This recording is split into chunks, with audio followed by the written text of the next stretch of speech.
पौराणिक कथाओं में कुछ किरदारों पर विलन का ठप्पा लग जाता है। पर क्या हो अगर हम कहें कि इतिहास की सबसे बदनाम किरदारों में से एक असल में एक छिपी हुई मास्टरमाइंड थी। चलिए शूर्पणखा की इस अनकही कहानी को एक नए नजरिए से देखते हैं। जरा सोचिए, जंगल का सीन है, हवा में खून की महक और शूर्पणखा जिसके चेहरे से ताज़ा खून बह रहा है, पर वो दर्द से चीख नहीं रही, रो भी नहीं रही, वो मुस्कुरा रही है। ये कोई आम मुस्कान नहीं है, ये एक भयानक जीत की शुरुआत है। और यही वो पल है जो हमें सब कुछ दोबारा सोचने पर मजबूर कर देता। मतलब इतनी तकलीफ में कोई मुस्कुराएगा क्यों? यही एक सवाल हमें एक ऐसी कहानी की तरफ ले जाता है जो बदले, सब्र और एक अविश्वसनीय दिमाग की कहानी है।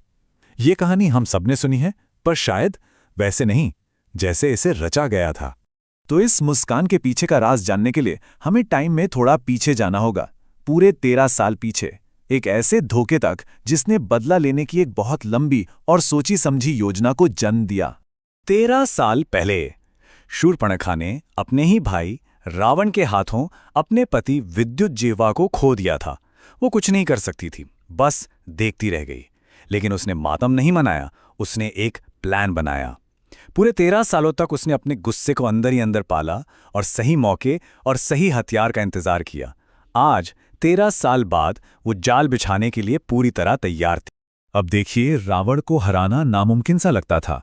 उसे ब्रह्मा से वरदान मिला था कि कोई देवता या राक्षस उसे नहीं मार सकता। लेकिन हर बड़ी ताकत में एक छोटी सी पर जानलेवा कमजोरी होती है। रावण की कमजोरी थी उसका घमंड।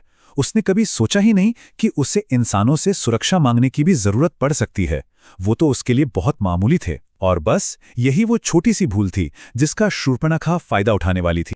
रावण का घमंड ही उसकी सबसे बड़ी गलती थी और शूर्पणखा के लिए ये एक मौका था। उसे अपनी योजना की चाबी मिल गई थी, एक ऐसा हथियार जिसे रावण सपने में भी आते हुए नहीं देख पाता। एक इंसान, एक वनवासी राजकुमार। 13 साल के लंबे खामोश इंतजार के बाद दंडक वन से कुछ खबरें आईं कि राम नाम का एक राजकुमार है जिसने एक ही दोपहर में 14,000 राक्षसों को खत्म कर दिया।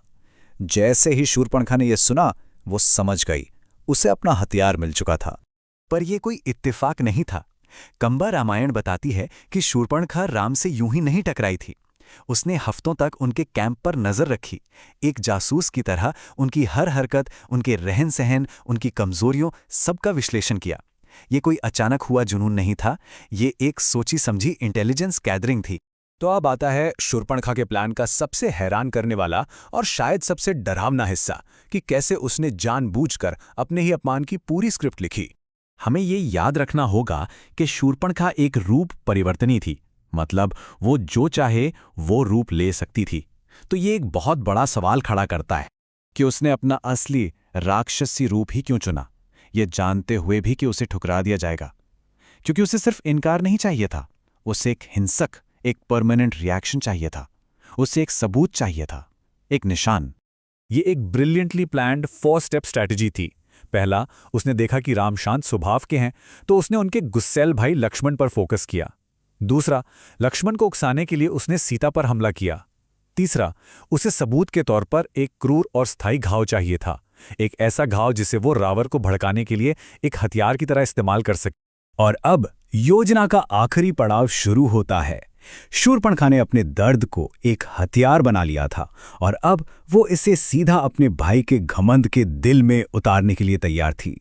जब वो रावण के दरबार में लड़खड़ाती हुई पहुंचती है, तो वो अपने अपमान के बारे में चिल्लाती नहीं है, नहीं, वो सीता की सुंदरता के बारे में बताती है। उसे एक ऐसा पुरस्कार बताती है जो सिर्फ लंका के राजा के लायक है। वो रावण के घाव पर नहीं, उसके अहंकार पर निशाना साध रही थी। और सिर्फ तब जब वो रावण की आंखों में लालच की आग देख लेती है, वो अपने कटे हुए चेहरे को सामने लाती है। उसने इसे अपना अपमान नहीं बनाया, बल्कि रावण के सम्मान पर एक सीधा आक्रमण बना दिया। और उसका दांव काम कर गया। उसने दुनिया के सबसे शक्तिशाली राजा को उस अकेले इंसान की पत्नी का अपहरण करने के लिए उकसाया जो उसे मार सकता था। उसने रावण के घमंड को ही उसके खिलाफ एक हथियार बना दिया और रावण को लगा कि यह आइडिया तो उसका अपना है। यह साइकोलॉजिकल वॉरफेयर का एक मास्टर स्ट्रोक था। तो योजना कामयाब हुई, युद्ध शुरू हो चुका था। लेकिन हर न्याय की एक कीमत होती है और शूर्पणखा के लिए यह कीमत बहुत बहुत बड़ी थी। जब रावण सीता का अपहरण करने के लिए निकलता है तो कंब रामायण शूर्पणखा के चेहरे के भाव को एक शब्द में बताती है, संतुष्टि। खुशी या राहत नहीं, संतुष्टि। ठीक एक किसान की तरह जो 13 साल की मेहनत के बाद अपनी फसल को कटाई के लिए तैयार देख रहा हो। और जब युद्ध छिड़ा तो शूर्पणखा कहाँ थी? कहते हैं वो लंका की दीवारों से सब कुछ देख रही थी। उसने रावण के बेटों को मरते देखा, अपने भाइयों को मरते देखा, अपने शहर को जलते हुए देखा, और एक शब्द भी नहीं कहा। उसने बस अपनी योजना को उसके अंजाम तक पहुंचने दिया। 13 साल। उसके पति की हत्या के ठीक 13 साल बाद बदला पूरा हो चुका था। रावण को उसी इंसान ने मारा था जिसे उसने मामूली समझकर नजरअंदाज कर दिया था।